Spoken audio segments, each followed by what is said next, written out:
الله لا إله إلا هو الحي القيوم لا تأخذه سنة ولا نوم له ما في السماوات وما في الأرض من ذا الذي يشفع عنده إلا بإذنه يعلم ما بين أيديهم وما خلفهم ولا يحيطون بشيء من علمه إلا بما شاء وسع كرسيه السماوات والأرض ولا يؤوده حفظهما وهو العلي العظيم. قال الله تعالى في شأن نبيه الله وملائكته يصلون على النبي يا أيها الذين آمنوا صلوا عليه وسلموا تسليما. اللهم صل على سيدنا محمد وعلى آله وصحبه أفضل صلواتك مع عدد معلوماتك وبارك وسلم.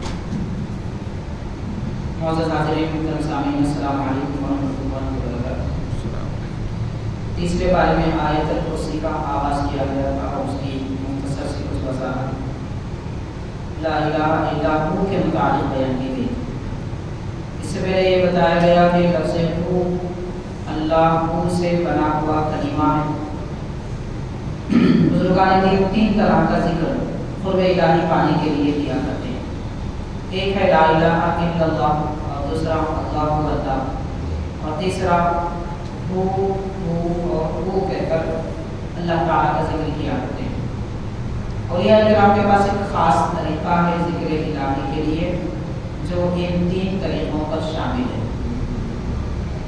آگے علماء کرام یہ فرماتے ہیں کہ اللہ تعالیٰ کی جو توحید بیان کی جاتی ہے یہ توحید لا الہ الا اللہ سے بھی بیان کی جاتی ہے اور اللہ کو اللہ سے بھی بیان کی جاتی ہے اور لفظ ہو سے بھی بیان کی جاتی ہے.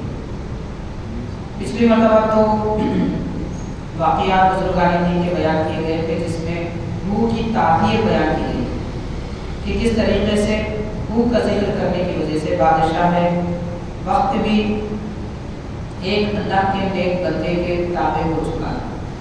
اب یہاں یہ بتایا جا رہا ہے کہ حضرت علامہ اسماعیل حقی رحمۃ اللہ علیہ ارشاد فرماتے ہیں کہ دنیا میں ہر وقت ایک خطب ہوا کرتے ہیں. خطب کہیں یا خطب الاخطاب ان کی تسبیح ہوا سے بیان کی جاتی ہے. وہ اللہ تعالیٰ کی جو تسبیح بیان کرتے ہیں وہ کیا ہوتی ہے؟ تو فرمایا گیا یا ہوا و یا من ہوا یا ہوا و یا من ہوا ہوا و یا من لا الہ الا ہوا. یہ کلمات ہیں. خطب الاخطاب اللہ تعالیٰ کا ذکر کس طریقے سے کرتے ہیں.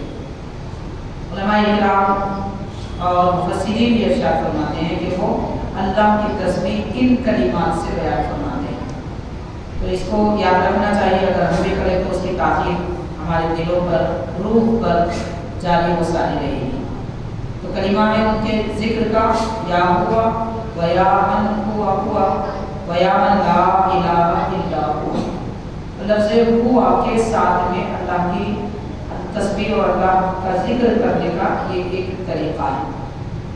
اور ارشاد فرمایا کہ خطب الاخطاب کو جو پورے عالم پر تصرف حاصل رہتا ہے یعنی وہ اختیار کرتے ہیں اس بات کا کہ بیمار کو صحت دے سکے. اللہ تعالیٰ نے ان کی زبان اور ان کے کلام میں یہ تاثیر عطا فرمائی ہوتی ہے جیسے کہ دوائیوں کی تاثیر بھی اللہ تعالیٰ کی دی ہوئی ہوتی ہے جس سے صحت ملتی ہے. تو خطب الاخطاب کو اس جہاں میں جو تصرف حاصل ہوتا ہے وہ اس تسبیح کی وجہ سے حاصل ہوتا ہے. یا ہوا و یا من ہوا ہوا و یا من لا الہ الا ہوا. اس کے بعد ارشاد فرماتے ہیں مفسرین کہ تسبیح تین قسم کی ہے. ایک اللہ کی توحید بیان کی جاتی ہے تسبیح کے ذریعے تو اس توحید کی تین قسمیں اللہ تعالیٰ کی پاکی یکتائی بلندی عظمت شان بیان کرنے والے تین قسم کے لوگ ہوتے ہیں. ایک ہے توحید المبتدئین یعنی اللہ کے ذکر کے راہ میں قدم رکھنے والے جنہوں نے ابھی آغاز کیا ہے اللہ کا ذکر کرنے کا اور اللہ کے قریب ہونے کا. تو ان لوگوں کی تسبیح یہ ہوتی ہے لا الہ الا اللہ. عام لوگ جو ہوتے ہیں یہ لا الہ الا اللہ کا ذکر کرتے ہیں. اور درمیانی لوگوں کی توحید ہوتی ہے توحید المتوسطین درمیانی راہ رکھنے والے. تو ان کے بارے میں فرمایا وہ اللہ کا ذکر اس طریقے سے کرتے ہیں لا الہ الا انت. عام لوگ جو ذکر کرتے ہیں لا الہ الا ہو یا لا الہ الا اللہ اس کا معنی ہے اللہ کے سوا کوئی معبود نہیں ہے۔ تو عام لوگ یہ ذکر اس لیے کرتے ہیں کہ وہ اللہ تعالیٰ کو دیکھتے نہیں اور اللہ تعالیٰ کے جلوے محسوس نہیں کرتے، ان کے جسم، روح اور قلب پر ذکر الہی کی تاثیر نہیں ہوتی ہے، غائب میں رہتے ہیں، غیاب میں رہتے ہیں، پردے میں رہتے ہیں، اس وجہ سے وہ لا الہ الا اللہ کا ذکر کرتے ہیں۔ ان سے اعلیٰ مقام جن بزرگوں کا ہوتا ہے جو اللہ تعالیٰ کی قربت پانے کی کوشش میں لگے ہوئے رہتے ہیں، ان کو کہتے ہیں متوسطین، یعنی درمیانی درجے میں رہنے والے۔ وہ اللہ کا ذکر کرتے ہیں لا الہ الا انت، یعنی کہ اللہ تیرے سوا کوئی معبود نہیں۔ وہ انت کیوں کہتے ہیں؟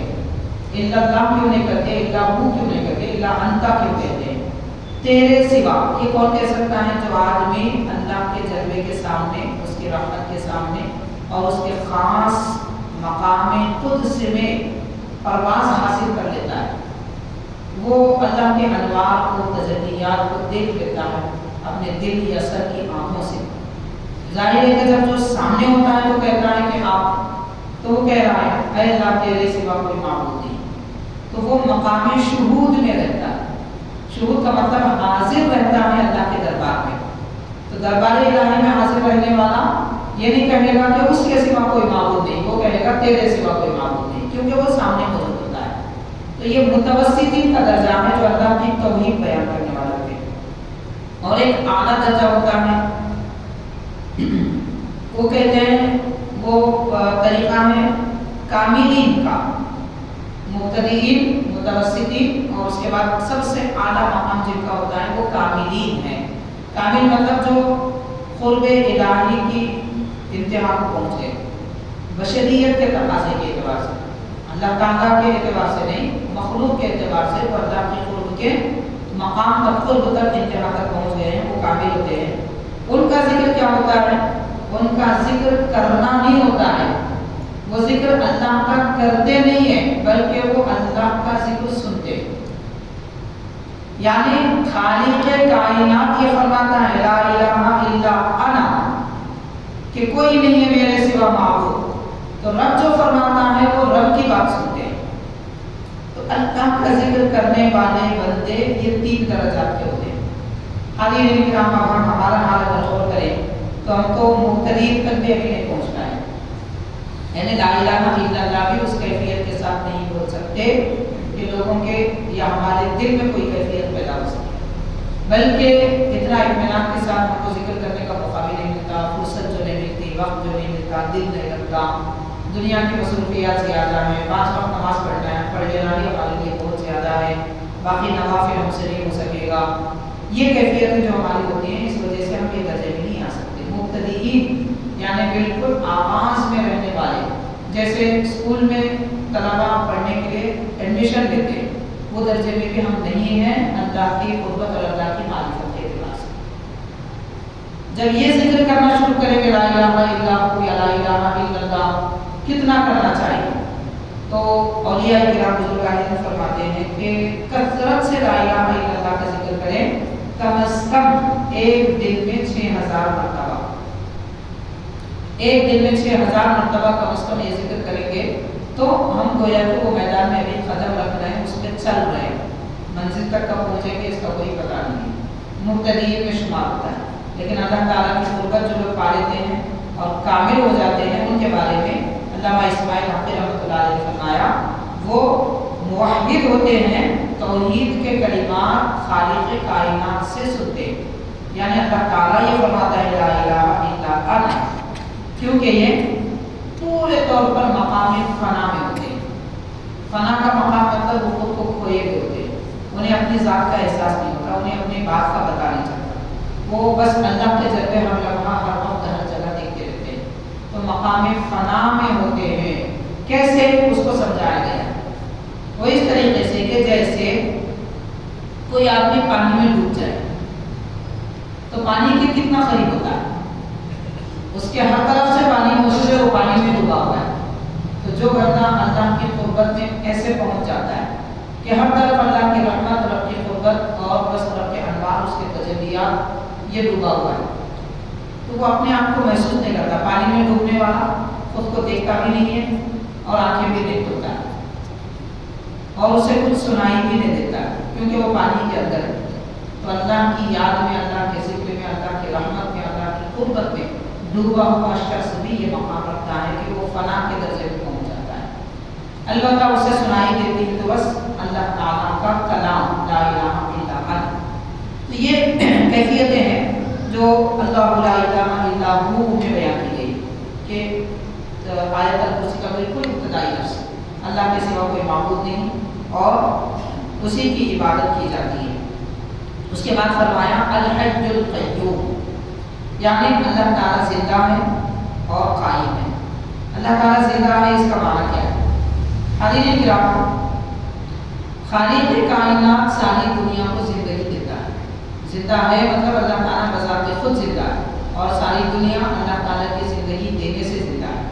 جیسے ہم انسان ہیں, ایک زمانے میں نہیں تھے, اب ہیں, پھر اس کے بعد نہیں رہیں گے. جب تک جسم میں روح موجود ہے تب تک زندہ ہے. بلکہ یہ زندگی بھی عام زندگی ہے. حقیقت میں زندگی تو دل کی زندگی ہوتی ہے جس میں اللہ کا ذکر جاری ہوتا ہے, اور روح کی زندگی ہوتی ہے جو اللہ تعالیٰ کے جلووں میں منہمک رہتی ہے. تو وہ دراصل حقیقت میں زندگی ہے. لیکن اللہ تعالیٰ نے چلنے پھرنے سمجھنے بولنے کے قابل بنایا. یہ ہماری زندگی ہے اور اللہ تعالیٰ حی ہے کہ وہ ہر زمانے کو اور ہر مخلوق کو زندگی عطا فرماتا ہے. ایسی زندگی کہ بہت سارے مخلوقات حرکت کرتی ہیں اور بہت سارے مخلوقات حرکت بھی نہیں کرتی. جیسے پتھر ہے, پہاڑ ہے, زمین ہے, آسمان ہے, ان میں حرکت نہیں ہوتی مگر ان کو احساس ہے کہ ان کا خالق اللہ تبارک و تعالیٰ ہے. تو اللہ تعالیٰ نے ان کو بھی زندگی عطا فرمائی. جیسے زمین کو رب تعالیٰ نے ہریالی اگانے کے قابل بنایا, یہ رب نے زمین کو زندگی دی. آسمان کو اللہ تعالیٰ نے بارش برسانے کے قابل بنایا, تو اللہ تعالیٰ نے آسمان کو زندگی دی. اور انسان کو اللہ تعالیٰ نے اس کا ذکر کرنے کے قابل بنایا, تو یہ انسان کو رب نے زندگی دی. تو ہر زمانے کو ہر مقام پر اللہ تعالیٰ زندگی عطا فرماتا ہے اور وہی ہر چیز کو قیام عطا فرماتا ہے, قیام بخشتا ہے.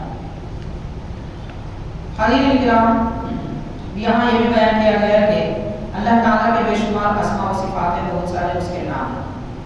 اللہ تعالیٰ کے ناموں میں سب سے اعلیٰ ترین جو نام ہے اللہ, اس کے متعلق تفصیلات ہم نے اس سے پہلے کی نشست میں بیان کر دیا ہے.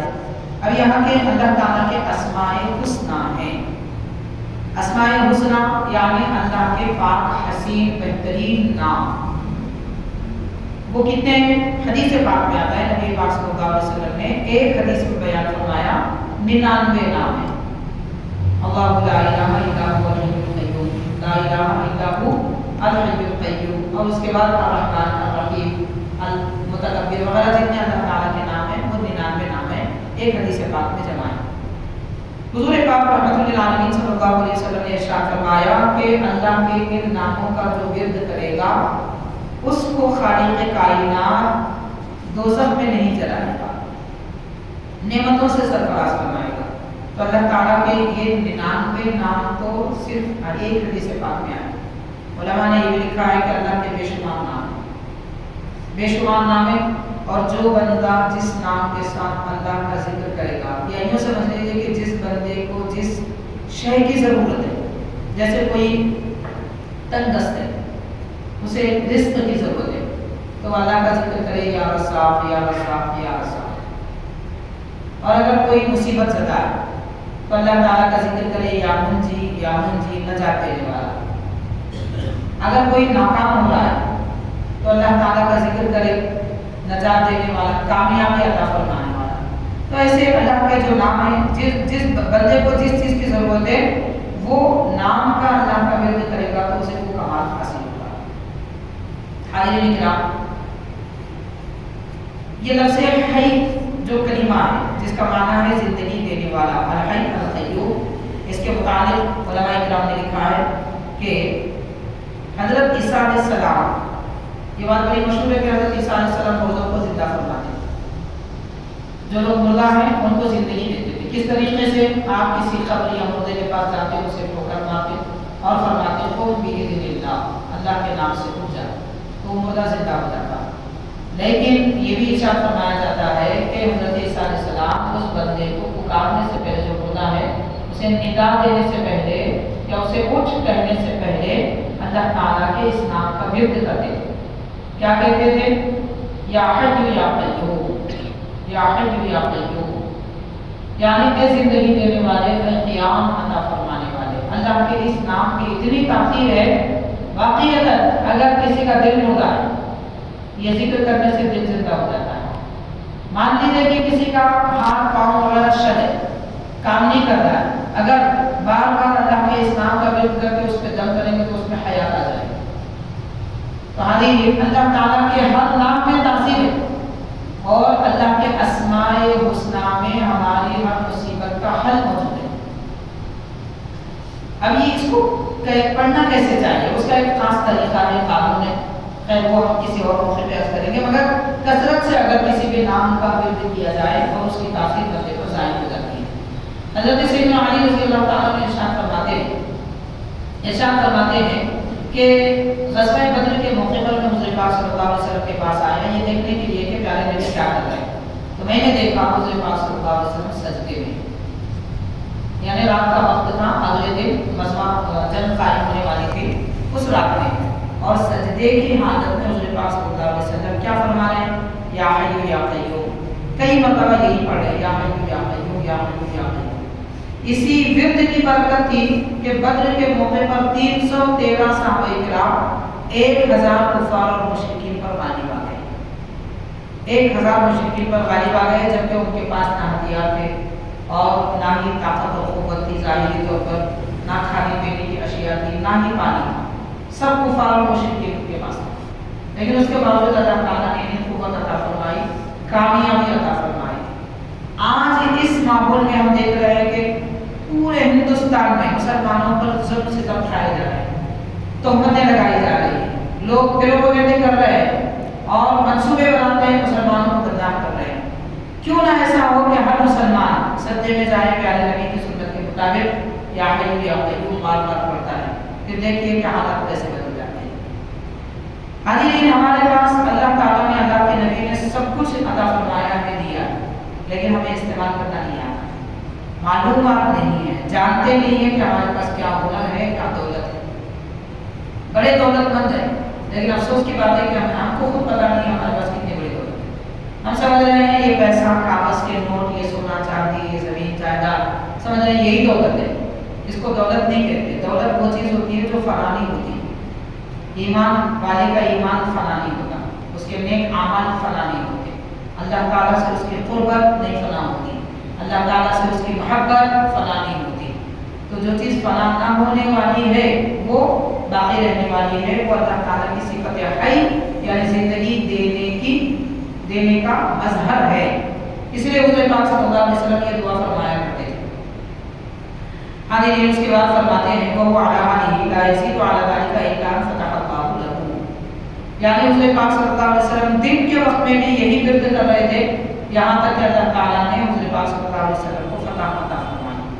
تو یا حی یا قیوم کے کلمات کی وجہ سے کامیابی ملتی ہے. حاضرین، اور ایک بات یہ ہے کہ اس میں آدم کا معنی اس سے پہلے بھی ہم نے بیان کیا تھا، اللہ تعالیٰ کا ایک نام جو سب سے بڑا نام ہے، اسی کو اس میں آدم کہتے ہیں. کون سا نام؟ اس میں اعظم ہے. تو اس کے متعلق بعض علماء نے فرمایا کہ جس پر اللہ والوں کے دل پر جس نام کی کیفیت ظاہر ہوئی، کھل گئی، انہوں نے اس کو اس میں اعظم سمجھا.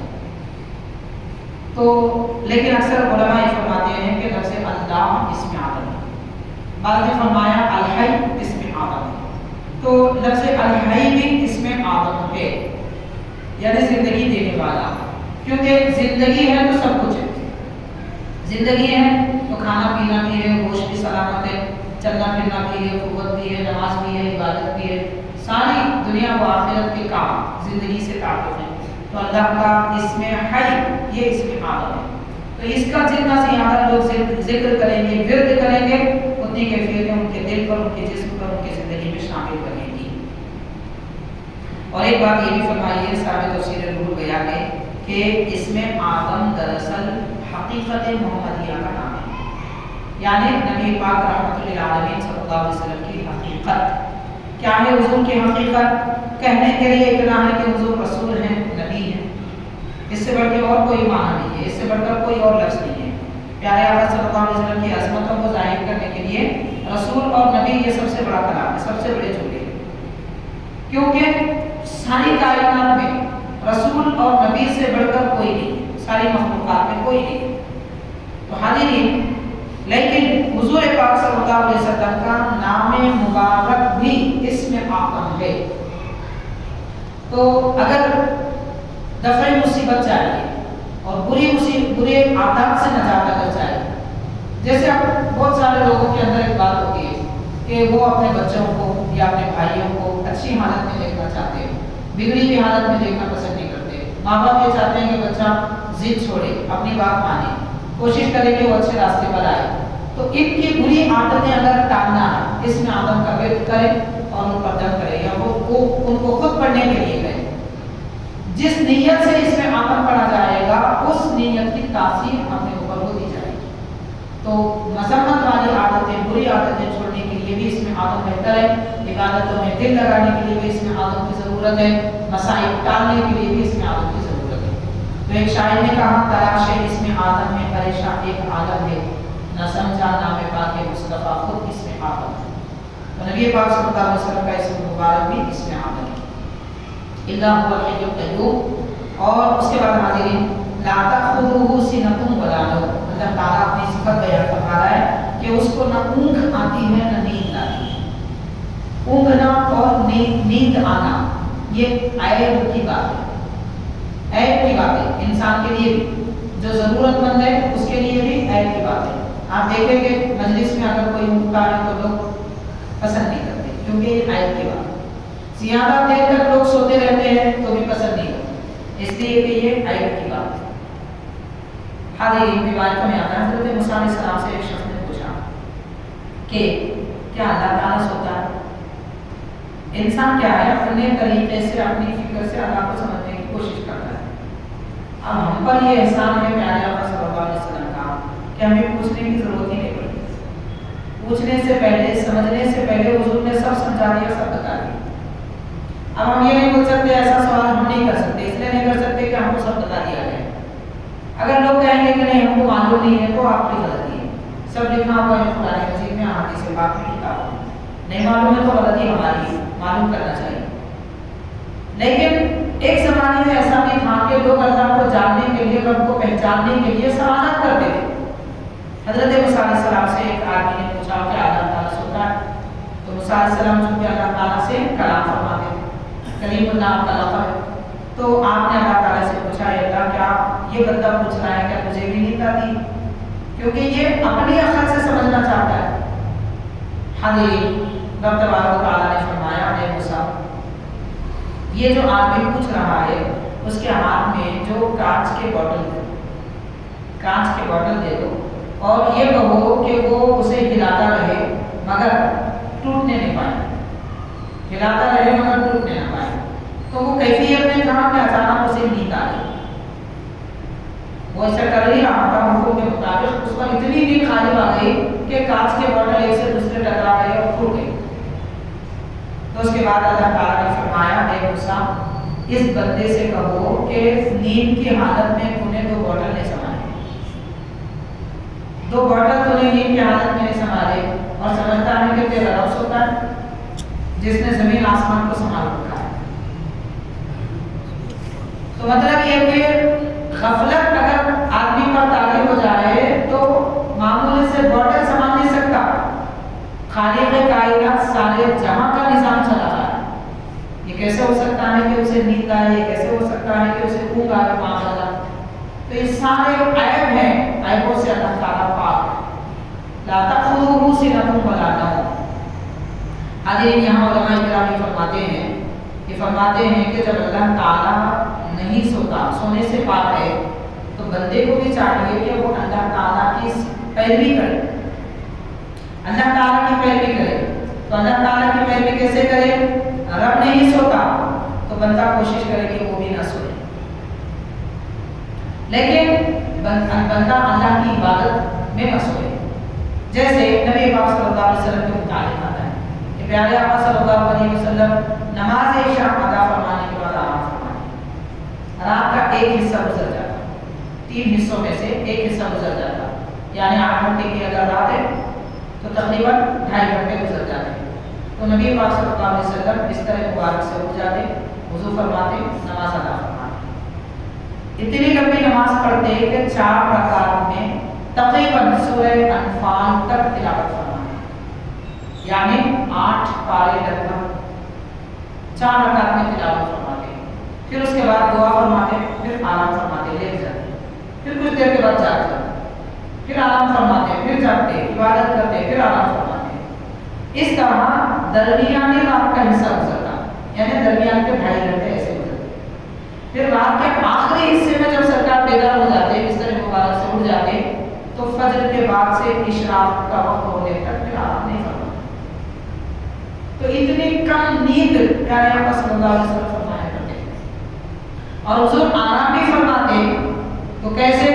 حدیث بخاری میں آتا ہے، حضور فرماتے ہیں تنام عینایا ولا ینام قلبی، کہ میری آنکھ سوتی ہے میرا دل نہیں سوتا، اس لیے کہ حضور پاک صلی اللہ علیہ وسلم نیند میں آرام میں رہ کر بھی حضور غافل نہیں ہیں۔ ہم نیند میں چلے جاتے ہیں، آرام کرتے ہیں تو غافل ہو جاتے ہیں، ہمیں بازو والے کا پتہ نہیں ہوتا، ہم کیا کر رہے ہیں اس کا احساس نہیں ہوتا، لیکن حبیب پاک صلی اللہ علیہ وسلم سارے جہاں کی خبر رکھتے ہیں، آرام میں بھی نیند میں بھی سارے جہاں کی خبر رکھتے ہیں۔ تو اس طرح کی نیند حضور فرمایا کرتے، حضور مخلوق ہے تو مخلوق ہونے کے اعتبار سے آپ کے لیے آرام چاہیے تھا، تاکہ امت کو سبق ملے کہ کس طریقے سے آرام کرتے ہیں، لیکن پیارے آقا صلی اللہ علیہ وسلم انتہائی کم وقت میں آرام فرماتے، انتہائی کم وقت میں آرام فرماتے۔ تو اللہ تعالیٰ کی جو صفت ہے کہ وہ آرام نہیں فرماتا، بندے کو بھی چاہیے کہ وہ اللہ تعالیٰ کی اس صفت کا مظہر اپنے آپ کو بنائے، کم سوئے۔ حاضرین کرام، علماء کرام محققین یہ ارشاد فرماتے ہیں کہ صحت مندی اور لمبی عمر اس کے 2 راز ہیں، صحت مندی اور لمبی عمر کے 2 راز ہیں، ایک یہ کہ کم کھائے، دوسرا ہے کہ کم سوئے۔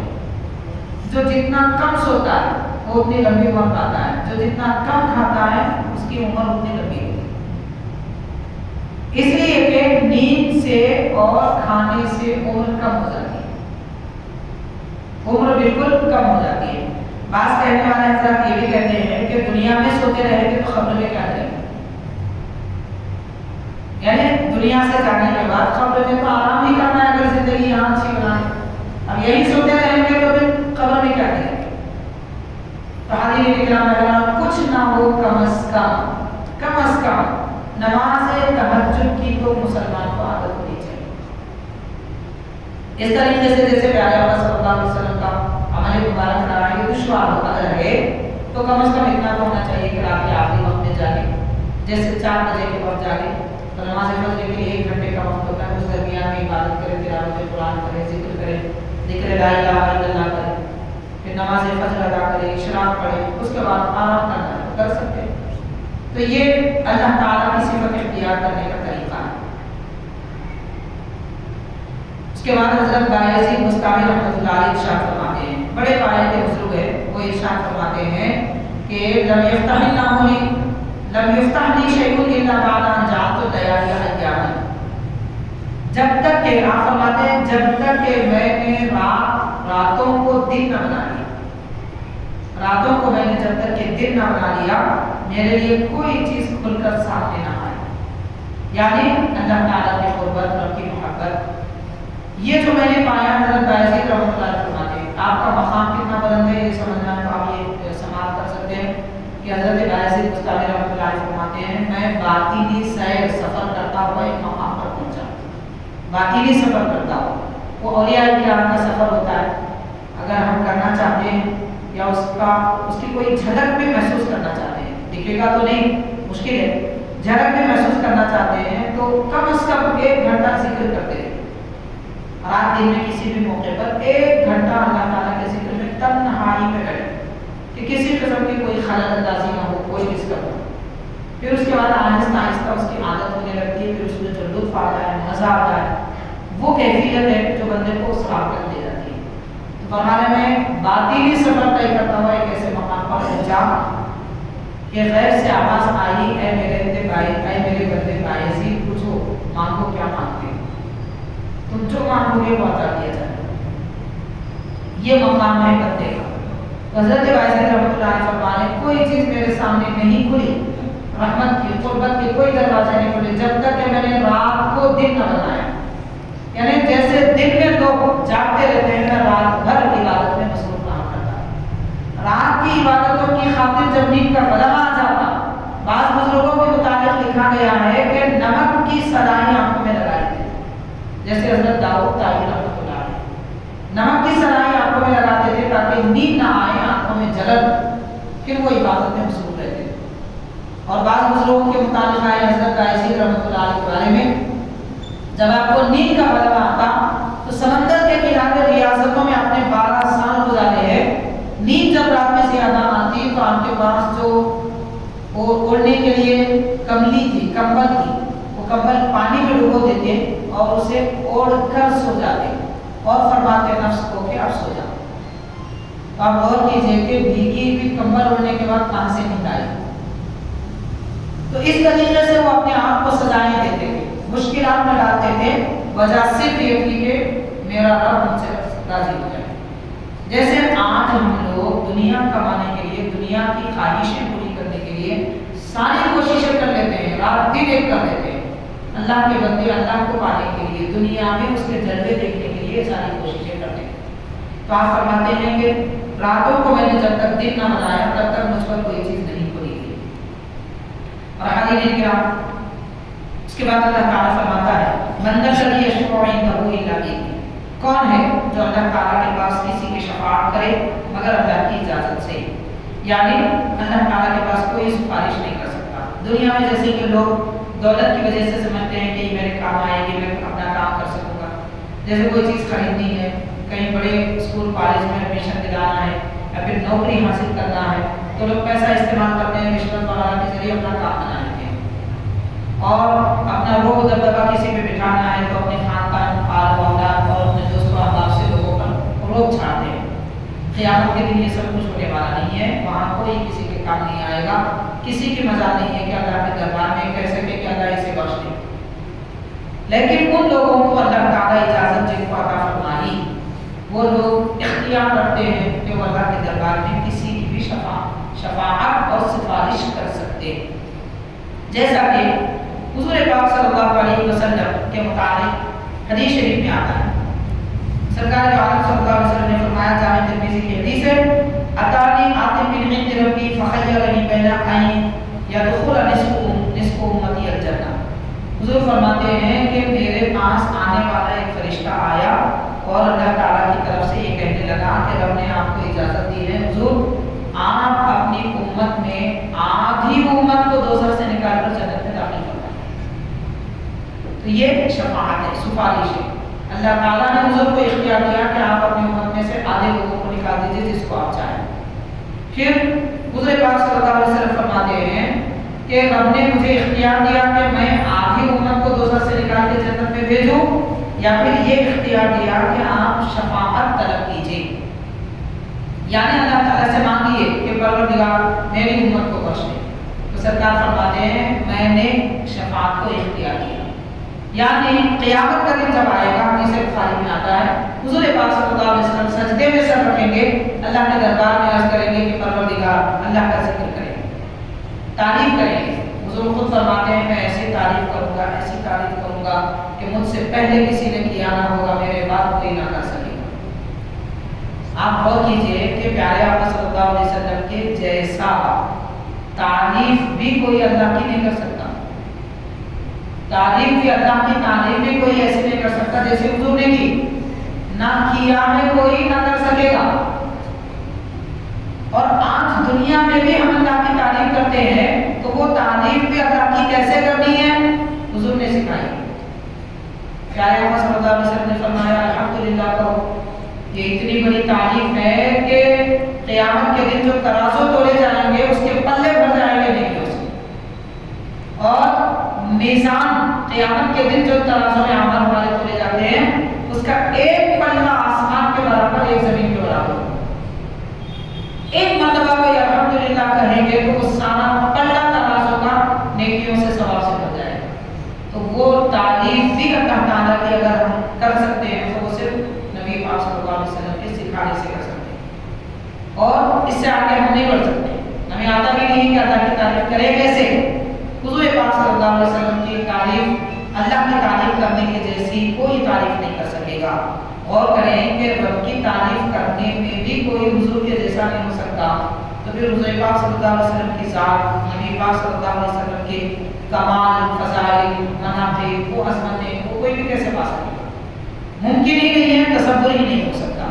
تو حضور پاک صلی اللہ علیہ وسلم فرماتے ہیں میں اللہ کی تعریف کروں گا، اللہ تعالیٰ فرمائے گا کہ میرے حبیب سر اٹھائیے، مانگیے کیا مانگنا ہے، پوچھیے، جو پوچھیں گے آپ دیا جائے گا، اور جو شفاعت جس کی طرف کریں گے وہ عطا کی جائے گی۔ اللہ تعالیٰ سمجھا کر فرما کر نبی سے یہ فرمائے گا تو حضور سجدے سے سر اٹھائیں گے اور اپنی پوری امت کی بخشش کے لیے سفارش کریں گے کہ مولا میری جتنی امت ہے سب کو بخش دے۔ تو حاضرین غور کیجیے، لا تأخذه سنة ولا نوم من ذا الذي يشفع عنده له ما في السماوات وما في الأرض، آسمان اور زمین میں جو بھی ہے وہ اللہ تعالیٰ کا ہے، اور کون ہے جو اللہ کی اجازت کے بغیر اللہ کے پاس سفارش کر سکے؟ کوئی نہیں ہے سوائے ان لوگوں کے جن کو اللہ تعالیٰ نے سفارش کرنے کی اجازت دی ہے۔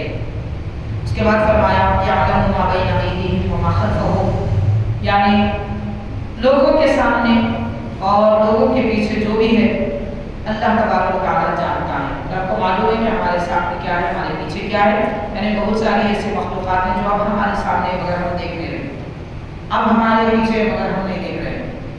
جیسا کہ اس سے پہلے کہ محفل میں ہم نے عرض کیا تھا، اللہ تعالیٰ کی وہ صفت حفیظ، اس صفت حفیظ کی وجہ سے اس کی برکت ہے کہ اللہ تبارک و تعالیٰ نے 160 فرشتوں کو ہمارے اطراف مقرر فرمایا ہماری حفاظت کے لیے، کہ کوئی نقصان دینے والا ہمیں نقصان نہیں پہنچا سکتا۔ فرشتے ایمان والوں کی حفاظت کے لگے ہوئے، تو ہمارے سامنے کیا ہے، پیچھے کیا ہے، اللہ تعالیٰ جانتا ہے۔ وسع کرسیہ السماوات والارض، اللہ تعالیٰ کی کرسی آسمانوں اور زمین کو دونوں کو گھیری ہے، جتنا آسمان جتنی بڑی زمین، ان سب پر کرسی محیط ہے۔ اور یہ بھی فرمایا جاتا ہے کہ کرسی سے بڑا اللہ تعالیٰ کا عرش ہے، اللہ تعالیٰ کی کرسی اور اس سے بڑا اللہ تعالیٰ کا عرش۔ اب یہ کرسی عرش دونوں میں کیا فرق ہے؟ اس کے بارے میں علماء کرام نے فرمایا جیسے کعبہ شریف، کعبہ شریف میں حجر اسود ہے، کعبہ شریف میں ملتصم ہے، تو یہ کعبہ شریف کے قریب مقام ابراہیم ہے، تو عرش ایسا ہی ہے اور کرسی یہ مقام رکھتی ہے جیسے حجر اسود۔ تو اللہ کی کرسی سے بڑھ کر اللہ تعالیٰ کا عرش عظیم ہے۔ اور اس کے بعد رب نے فرمایا وَلَا يَئُودُهُ حِفْظُهُمَا، زمین اور آسمان دونوں کی حفاظت کرنا اللہ تعالیٰ کے لیے کوئی مشکل نہیں ہے۔ حفاظت کرنا ہر ایک کے لیے ہر چیز مشکل ہے، ایک سوئی پکڑے رہنا میں مشکل ہے ہمارے لیے، نیند آ جاتی ہے تو وہ بھی ہاتھ سے چھوٹ جاتی ہے، لیکن اللہ تبارک و تعالیٰ نے زمین آسمان دونوں کو سنبھالا ہے، مطلب پکڑے نہیں رہا ہے، اللہ کی قدرت ہے، اللہ کا ارادہ ہے، اللہ تعالیٰ حکم فرماتا ہے آسمان کو ٹھہرے رہے، وہ ٹھہرا ہوا ہے، زمین کو حکم فرما دیا تو بچھی رہے، تو بچھی رہی ہے، بس خلاص۔ ایسا نہیں ہے کہ جیسے انسان کوئی چیز پکڑا ہوا ہو، یہ سب چیزوں سے خالق کائنات پاک ہے، ایسا تصور بھی نہیں کیا جا سکتا، لیکن ہر چیز ٹکی ہوئی ہے، قائم ہے، اپنے طریقے پہ اگر چل رہی ہے تو وہ اللہ تعالیٰ کے حکم سے چل رہی ہے۔ وَلَا يَئُودُهُ حِفْظُهُمَا وَهُوَ الْعَلِيُّ الْعَظِيمُ، اور اللہ تعالیٰ بلند والا ہے، بڑی عظمتوں والا ہے۔ یہ آیت الکرسی یہاں پر مکمل ہوئی، اس کے بعد دوسری آیت شروع ہو رہی ہے، اس کے تفصیلات انشاءاللہ تعالیٰ اگلے نشست میں بیان کیے جائیں گے۔ اللہ تعالیٰ سے دعا ہے کرنے جو کچھ پڑھا سنا اس پر عمل کیے توفیق عطا فرما۔ آیت الکرسی کی طاقت و قوت سے ہمارے ایمان کو قوت اور تعین عطا فرما۔ یہ پاک پروردگار آیت الکرسی کے ذریعے ہماری دنیا و آخرت میں حفاظت فرما۔ صلی اللہ تعالی وسلم علی خیر خلقہ سیدنا محمد وعلی آلہ وصحبہ اجمعین برحمتک یا ارحم